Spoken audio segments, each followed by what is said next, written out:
Produzir mais já não basta. Essa frase resume um momento inédito e desafiador vivenciado pelo agronegócio brasileiro.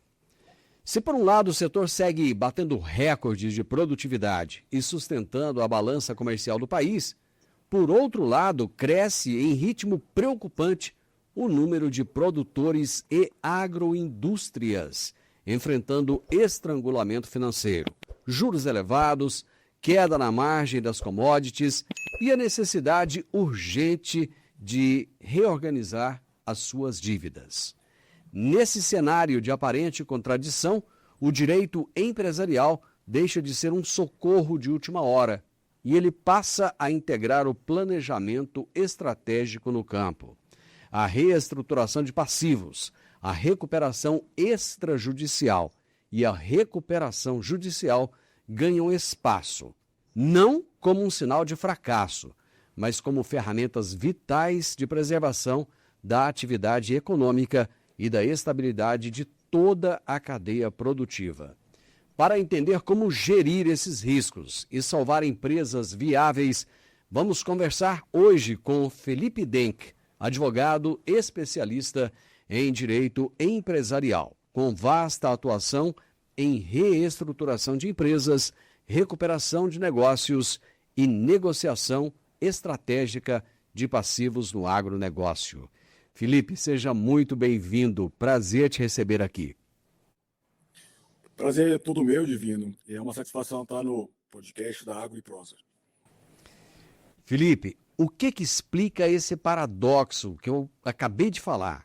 O agronegócio registrando safras recordes ano após ano, né? E é engraçado porque muitas vezes o governo anuncia isso assim, com aquela ênfase, com aquela alegria, mais uma safra recorde, de repente mais um plano safra recorde. Cara, mas ao mesmo tempo o produtor enfrenta uma escalada sem precedentes de dívidas, pedidos de recuperação judicial e extrajudicial, renegociação de dívidas, inadimplência.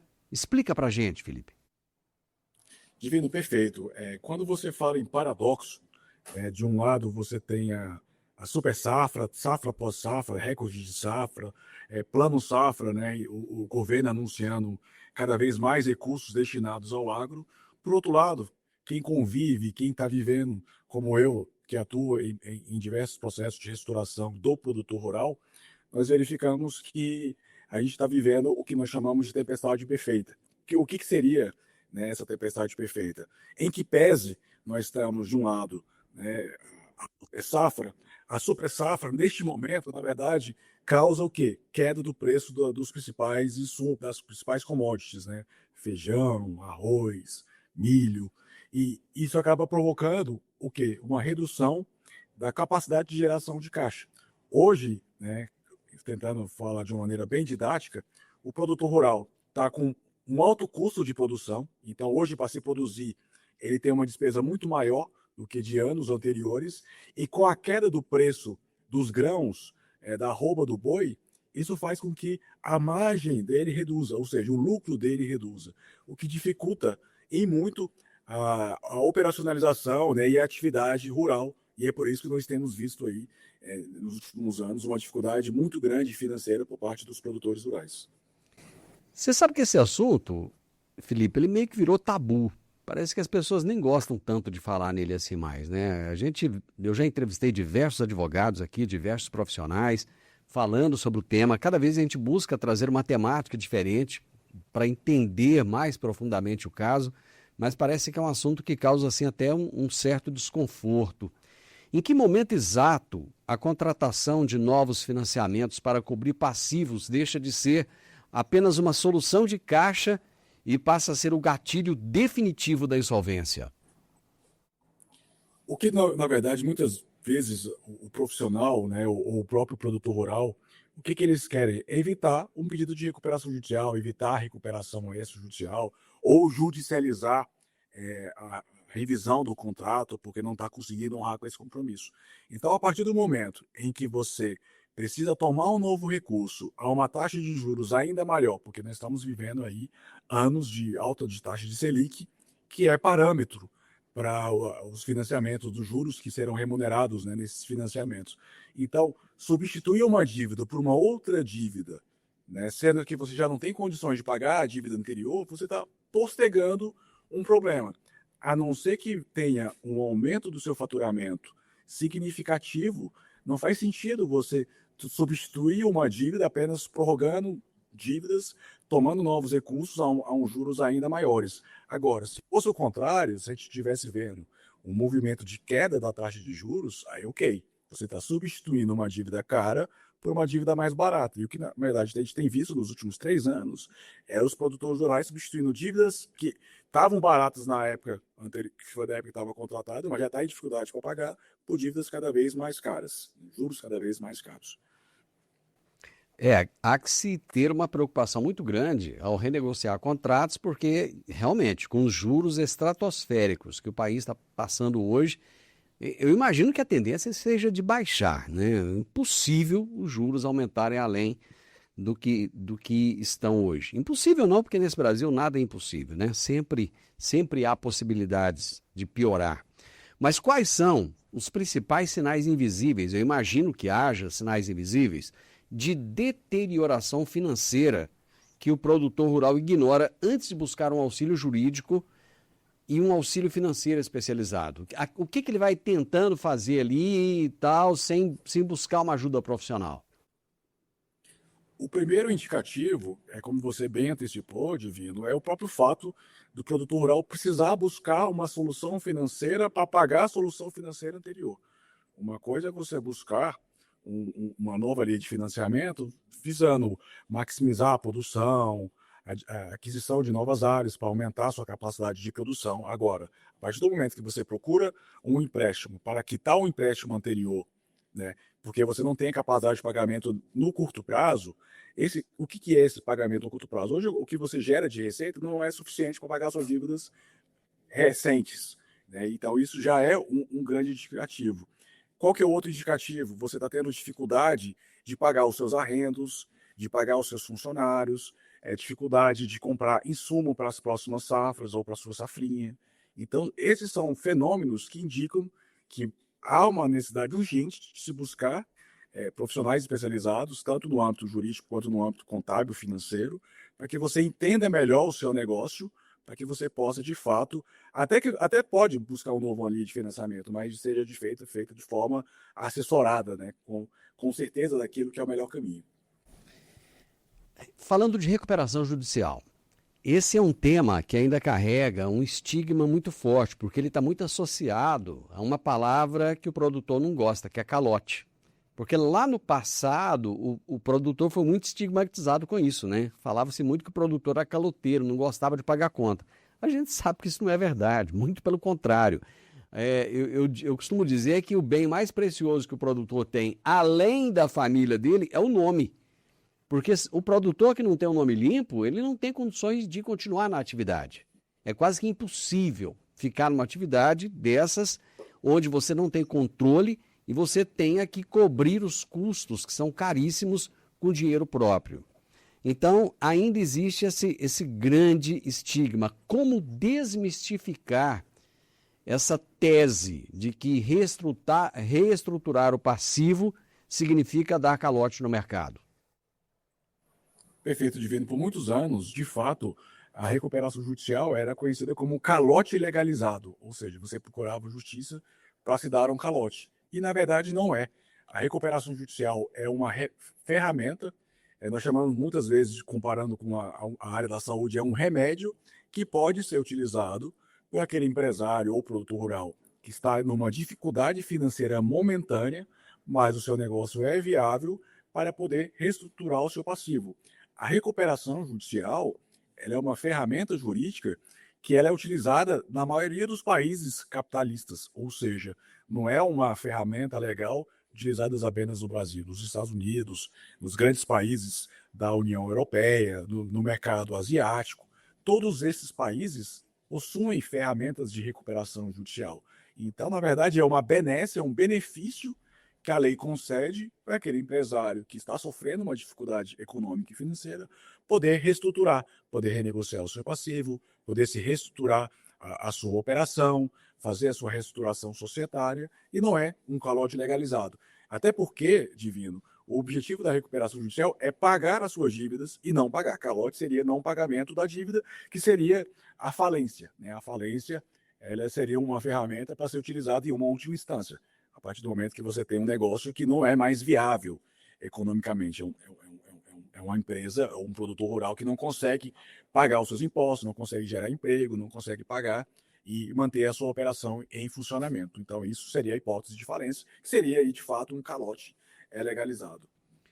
Felipe, eu acho que um grande medo do produtor rural é de que, ao buscar uma reestruturação, ele tem um corte no fornecimento de insumos e também no crédito operacional que ele precisa. É possível estruturar um plano de reestruturação sem que haja esse corte do fornecimento de insumos e também do dinheiro necessário para dar continuidade na operação?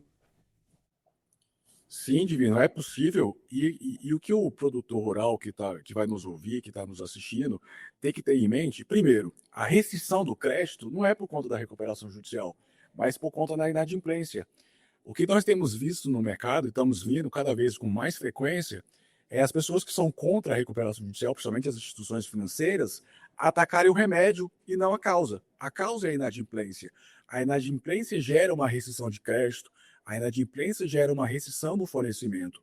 Agora, a partir do momento que você busca equalizar o seu passivo, renegociar o seu passivo, para que você mantenha a sua atividade em funcionamento, o que vai determinar a permanência do fornecimento é a sua relação. O que nós observamos, Divino, com os nossos clientes, é que o histórico de relacionamento conta muito mais para permanecer os fornecedores estratégicos, os fornecedores importantes, do que uma impuntualidade, do que uma inadimplência momentânea, né? Então, precisa separar, né, aquele produtor rural que tem um bom relacionamento, muitos anos atuando na atividade empresarial, do que aquele produtor aventureiro que entrou no mercado porque houve um boom do preço dos grãos, acabaram comprando terra ou arrendando terra sem nenhuma profissionalização e teve o problema da inadimplência. Esse produtor amador, que não tem relacionamento, não tem histórico de relacionamento, esse sim terá problema no fornecimento. Agora, aquele produtor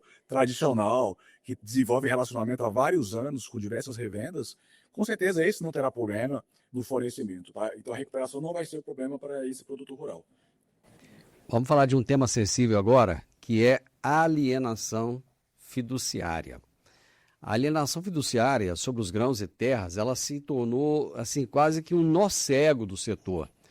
Como é que o judiciário tem lidado com a trava bancária e a essencialidade dos bens para evitar o colapso da produção? Porque se o produtor perde os grãos ou se ele perde a terra, ele não tem como dar prosseguimento na atividade. Divino, perfeita a sua pergunta, e hoje tem sido uma armadilha, tá, para os produtores rurais que estão fugindo de um processo de reestruturação, de uma renegociação coletiva e procura a instituição financeira para renegociar. Como a alienação fiduciária ele é um crédito que não está sujeito a uma eventual recuperação judicial, hoje o produtor rural que procura a instituição financeira para substituir e renegociar o seu passivo, o que as instituições têm feito? Substituindo o avalista, que na grande maioria das vezes é o produtor rural ou algum parente, ou aquela garantia hipotecária, que é a terra dada em garantia, por alienação fiduciária. E o que acontece com a alienação fiduciária caso haja inadimplência? Há um processo de consolidação da propriedade. E a lei de alienação fiduciária, para ser muito sincero, para mim beira a inconstitucionalidade, porque de maneira administrativa o banco notifica para purgar a mora, e aí você tem que pagar todo o contrato. Se você não tem dinheiro para pagar aquela parcela que está em atraso, muito mais pagar todo o débito, porque sob pena de consolidação. Não pagando, não fazendo o que a gente chama de purgação da mora, o banco consolida a propriedade de forma administrativa e vai entrar com reintegração de posse, tirando você da sua propriedade. Então, é muito importante o produtor rural, quando vai renegociar, ainda que de forma administrativa, evite cair nessas armadilhas de substituição de garantia real, que no caso de recuperação judicial estaria submetido, que é o imóvel que é dado em garantia, para uma alienação fiduciária, porque a alienação fiduciária não está sujeita à recuperação judicial. Felipe, as cédulas do produto rural, as conhecidas CPRs, e também os arrestos de grãos na moega que tem acontecido, tem gerado uns embates bem intensos. A mediação pré-processual, ela consegue estancar essa sangria antes que a recuperação judicial seja a única opção?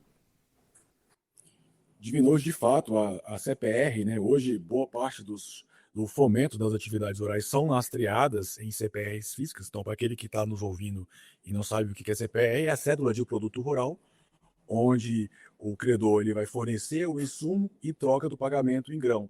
Esse crédito ele não é submetido a um procedimento recuperacional, que, na minha opinião, também é uma inconstitucionalidade, né? Não há razão nenhuma de retirar esse crédito da submissão da recuperação judicial durante a tramitação do projeto de lei que culminou na reforma da lei, que excluiu a CPR da recuperação judicial. Isso foi feito na calada da noite no Congresso, já quando a lei já estava muito próxima de ser aprovada.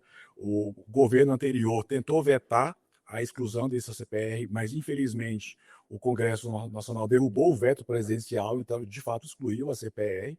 E a CPR, produto rural, é o dinheiro. Como é que imagine você retirar todo o grão, retirar o dinheiro, que ao mesmo tempo é dinheiro e produto do produto rural, como é que ele vai manter as suas atividades nas próximas safras, né?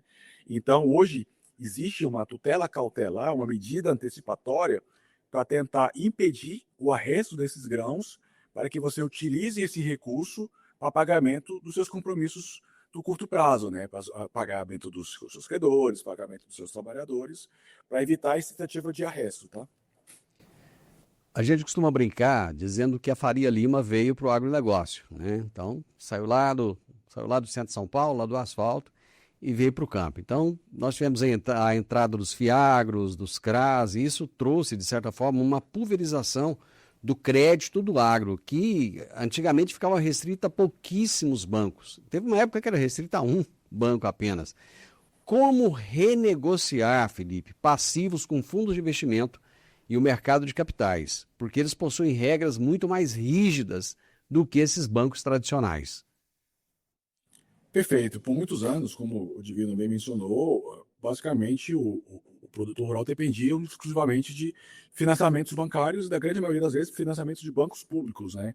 O Banco do Brasil foi detetor da maior parte das operações financeiras dentro do agro, a Caixa Econômica um pouco menos, mas os fiagros vieram com uma solução financeira para ter uma alternativa em detrimento dos bancos. Mas, por outro lado, de fato, existe uma exigência documental muito mais aprofundada, existe uma análise de crédito muito aprofundado, uma análise de risco mais aprofundado. Então, não é tão simples tomar recursos junto aos FIAGROS, né, os famosos fundos de investimento no agronegócio, mas é uma alternativa à escassez de crédito hoje, porque em função do aumento de pedidos de recuperação judicial no agronegócio, a gente fala que existe uma contenção, né? Os bancos frearam a concessão de novas linhas de crédito, e aí pode ser uma alternativa, principalmente para aquele produtor que é organizado, que tem uma contabilidade organizada, ele não terá dificuldade de acessar esses fiagros. Agora, aquele produtor rural que trabalha muito na informalidade, não tem uma organização documental, financeira, contábil, esse sim terá de fato uma dificuldade para acessar esse tipo de recurso. Pois é, mas aquele produtor que acessou o Fiagro, o CRA, aquele que buscou o mercado de capitais, se ele precisa de uma renegociação, se ele não está conseguindo pagar naquele momento, ele consegue, de alguma maneira, renegociar, conversar? Porque, como eu disse, as regras são mais rígidas do que num banco tradicional. Existe diálogo ou não? Ele está numa situação ali no beco sem saída. De fato, a negociação é mais difícil do que um banco tradicional, do que uma instituição financeira, mas existe abertura, sim.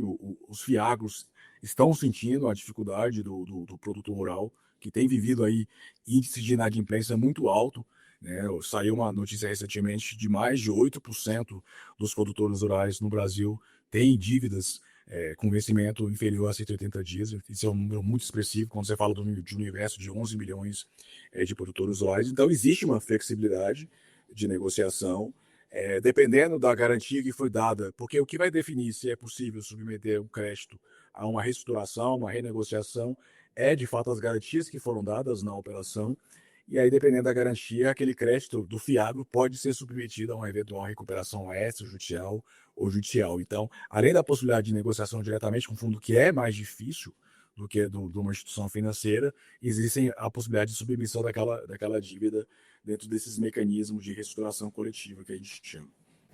Aí me surgiu uma outra dúvida, Felipe, que é em relação às cooperativas de crédito. Elas são bem mais rigorosas também, mas o produtor tem conseguido dialogar com essas cooperativas em caso de inadimplência?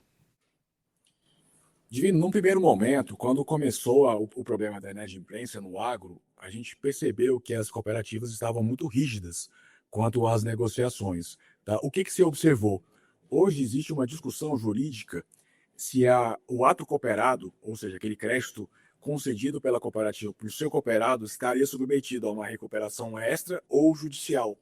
Como existe hoje uma divergência dos tribunais quanto a essa matéria, trouxe uma insegurança jurídica para as cooperativas. Isso acabou forçando as cooperativas a serem mais flexíveis das negociações. Então, hoje, a gente tem conseguido boas negociações junto às cooperativas em decorrência dessa incerteza jurídica quanto à submissão do ato cooperado à recuperação judicial ou extrajudicial. Tá?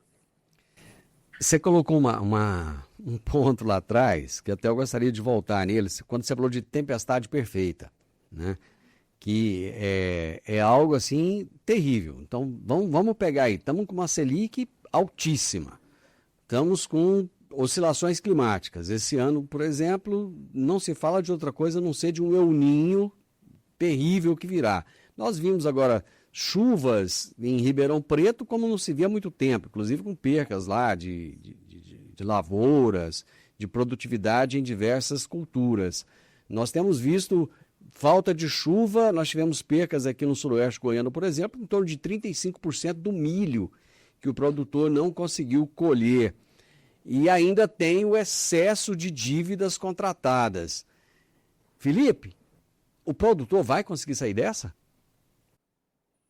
Eu acredito que sim, tá, Divino? O que a gente tem acompanhado, em que pese um alto índice de inadimplência, o agro é muito forte, o agro sempre terá apoio, né, independente dos governos que vêm apoiam mais ou apoiam menos, mas não tem como fechar os olhos e virar as costas para o agronegócio, que é a grande válvula, né, a grande manivela que movimenta o nosso país. Então, acredito sinceramente no fortalecimento do agro.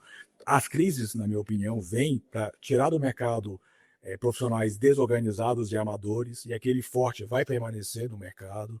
Então, eu acredito que é a chance daquele que ainda trabalha de maneira muito informal de se organizar, né, e tirar do mercado aquele que realmente é amador, né, caiu de paraquedas dentro do agronegócio e não é trabalho para amador. Qualquer atividade que você vai desenvolver, independente se é agronegócio ou uma atividade intelectual, ela precisa de conhecimento e depende de qualificação. E se tratando do agronegócio, isso é muito pior, porque tem fatores extra, muito, assim, que o produtor realmente não tem controle, como o mercado, por exemplo, como as questões climáticas, e isso ele não tem controle. O que ele tem controle é questão de manejo, custo, gestão na propriedade rural, isso sim. O produtor, você tem falado aí desse produtor tradicional, desse produtor que conhece o ciclo da agricultura, né, que está lá há muito tempo fazendo a coisa acontecer, e já viveu momentos de altos e de baixas, e ele tem uma preocupação muito grande com a preservação reputacional, conforme eu disse lá atrás, com o nome dele. O nome é um ativo muito precioso. Entre fechar um acordo extrajudicial e já ingressar com uma recuperação judicial tradicional, tem diferença prática em termos reputacionais? Sim, Divino, com certeza. Quando o credor ele é surpreendido, e muitas vezes a recuperação judicial ela pega de surpresa o mercado como um todo, seja os credores fornecedores como os credores financeiros, isso gera um impacto diferente de uma tentativa de negociação antes, né? Então, a gente sempre fala que a recuperação judicial, por mais que possa ser de fato o caso, a ferramenta a ser utilizada no seu caso, é importante antes tentar negociar de maneira administrativa, buscar, se for possível, a recuperação extrajudicial e deixar a recuperação judicial em última instância. E caso você perdeu o tempo, porque quando a gente fala em reestruturação, tá, Divino, a gente tem um momento o timing perfeito, né, o momento adequado para se entrar com aquele medida. Se às vezes você perdeu o momento adequado para uma renegociação anterior ou uma recuperação extrajudicial e só tem a recuperação judicial, a forma que você comunica isso para o credor também faz toda a diferença. Então é importante que o produtor rural atenda os seus credores, dê uma satisfação para os seus credores. Tem muito produtor rural que entra em recuperação judicial e some, toca de telefone, não dá mais satisfação a ninguém. Isso, de fato, sim, vai ter um impacto reputacional muito grande. Mas aquele produtor rural, que é o que a gente chama de dar a cara a tapa, que aparece nas reuniões junto com seus advogados e com seus contadores, que atende os seus credores, dando uma satisfação, explicando que não houve outra alternativa em razão da crise que ele está vivendo, teve que pedir recuperação social, é diferente do impacto reputacional de simplesmente sumir e deixar à mercê da assessoria jurídica e financeira. A gente está falando muito do produtor rural, e estamos falando dessa resistência que muitas vezes ele tem em buscar uma solução como essa. E no caso da empresa, no caso da indústria, da agroempresa, da agroindústria, de uma revenda, essas decisões, elas são mais céleres, elas são mais objetivas? Infelizmente não, tá, Divino? Depois da primeira onda, das primeiras ondas de recuperação de produtor rural, nós estamos vendo agora que a inadimplência do produtor rural atingiu diretamente as revendas, que é onde nós vamos começar a observar agora um aumento de pedidos de recuperação das revendas e da indústria, né? E o que a gente vê é a mesma dificuldade, é uma tomada de decisão difícil. Quando se trata de uma empresa, né, de uma revenda, de uma indústria, existem vários sócios que às vezes não compartilham da mesma opinião, então a tomada de decisão é muito difícil e é muitas vezes demorado. E quanto mais demorado essa é a tomada de decisão para buscar uma solução de renegociação preço passivo, mais difícil é o processo, mais difícil são as negociações, tá? Então, a recomendação que eu dou para quem está nos assistindo, quem está nos ouvindo identificou que é caso de buscar uma reestruturação e como é que é feito essa análise de diagnóstico.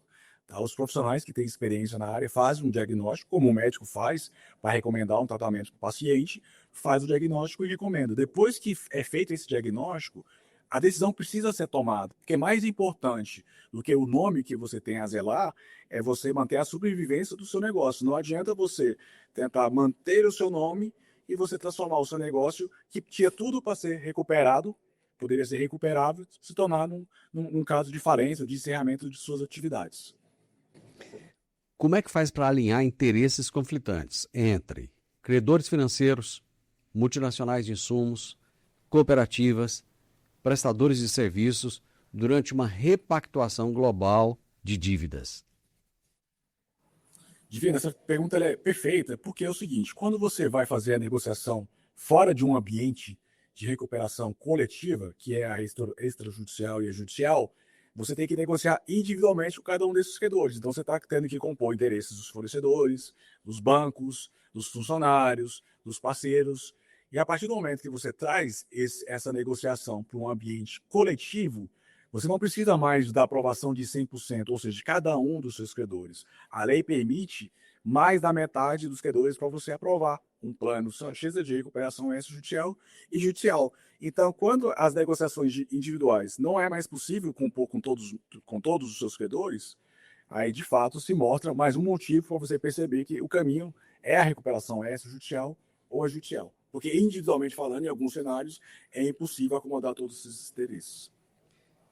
Vamos pegar um caso hipotético aqui. Ao reestruturar um passivo, o produtor ele precisa de ter uma estratégia para proteger aqueles ativos mais estratégicos. Como é que ele faz isso? Sem romper os laços comerciais de longo prazo, com trades, com exportadores, por exemplo. Eu vou responder a sua pergunta sobre dois aspectos. Primeiro, sobre o aspecto patrimonial. A partir do momento que você entra com pedido de recuperação judicial, todos aqueles bens produtivos, ou seja, utilizados na atividade produtiva, são as fazendas, os maquinários, os utensílios agrícolas, o seu estoque, você vai ter uma proteção, porque são considerados bens essenciais da atividade.